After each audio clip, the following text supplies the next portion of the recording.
Operation सिंदूर, जिसके second phase में India Pakistan के कई एयरबेस को स्ट्राइक कर रहा था। इंडिया जिसका पूरे ऑपरेशन में एक डोमिनेटिंग हैंड था, लेकिन फिर अचानक से डोनाल्ड ट्रंप दोनों कंट्रीज़ को सीज फायर के लिए कहते हैं और इंडिया और पाकिस्तान दोनों इसके लिए अग्री भी कर लेते हैं। सीज फायर यहाँ पाकिस्तान के लिए तो अच्छा था, क्योंकि पाकिस्तान जो बुरी तरीके से इंडिया से स्ट्राइक हो रहा था और पाकिस्तान का डिफेंस सिस्टम HQ9 वो भी पूरी तरह फेल हो चुका था, उसके लिए सीज फायर का ऑप्शन काफ़ी अच्छा था।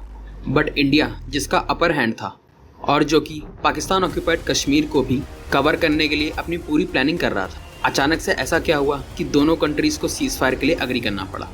जब इंडिया ने पाकिस्तान के एयरबेस को स्ट्राइक किया, लाइक रावलपिंडी एयरबेस, नूर खान एयरबेस। भाईजान नूर खान बेस में आके गिरा है, ये अटैक हुआ है नूर खान बेस पे, बिल्कुल करके। और इस सब के बाद पाकिस्तान के एयर मार्शल चीफ ने ये कहा कि पाकिस्तान को ये सब देखने के बाद एक सदमे में आ जाना चाहिए। Leadership job is to look into the future. जी, आज जो हुआ है, this should rattle all of us. ये बड़ा मुश्किल वक्त आ गया है जी, जिसका हमारे पास एज ऑफ नाउ कोई जवाब नहीं है। और मेरे ख्याल में तो सूरत हाल परेशान से परेशान कुन होती जा रही है, बिकॉज डी एस्केलेशन नहीं होने वाली इस तरह से। अच्छा, जब तक कि अमेरिका प्रेशर नहीं डालेगा।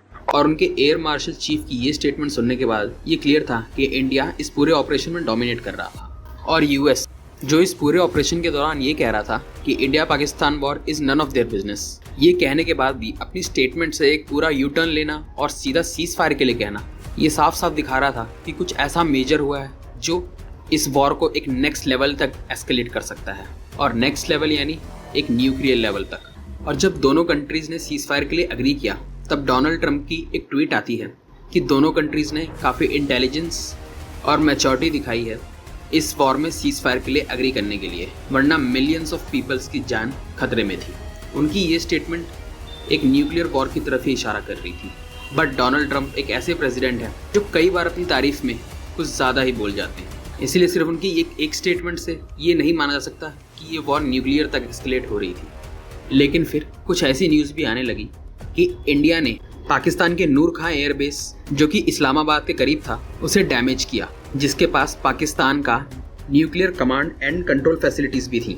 और इस अटैक के बाद पाकिस्तान एंड यूएस दोनों ही एक्शन में आ गए, और इंडिया की इतनी प्रिसीजन स्ट्राइक्स के बाद पाकिस्तान और सारे उसके एलाइज सबके मन में ये डर आ गया कि ये वॉर अब एस्केलेट होने वाली है। पाकिस्तान का एक डर ये भी है कि कहीं इंडिया उनकी न्यूक्लियर कमांड अथॉरिटी को डैमेज ना कर दे या फिर बिल्कुल न्यूट्रलाइज ना कर दे, क्योंकि पाकिस्तान जिसकी बिल्कुल डिक्लाइनिंग इकोनॉमी है, कोई मेजर इंडस्ट्री नहीं है, पूरी तरीके से एक डेट में फंसे पड़े हैं, उनकी इकोनॉमी सिर्फ लोन्स और डेट से ही चल रही है, उनके लोग आपस में खुद ही बगावत कर रहे हैं, सिविलियंस आर्मी के खिलाफ खड़ी हो रही है। ये सब देखते हुए भी पाकिस्तान जिस एक चीज़ के भरोसे इस वॉर में उतरा था वो थे न्यूक्लियर वेपन्स।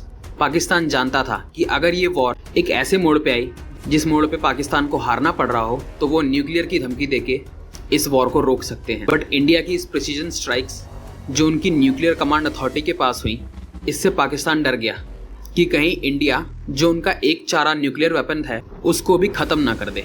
और फिर जैसे ही ये अटैक हुआ, पाकिस्तान ने यूएस को एक क्लियर थ्रेट या वार्निंग ये भेजी कि अगर पाकिस्तान की न्यूक्लियर कमांड अथॉरिटी या उनकी कंट्रोल फैसिलिटीज़ पे होगा तो वो बिल्कुल भी पीछे नहीं हटेंगे और न्यूक्लियर वेपन्स का इस्तेमाल करेंगे।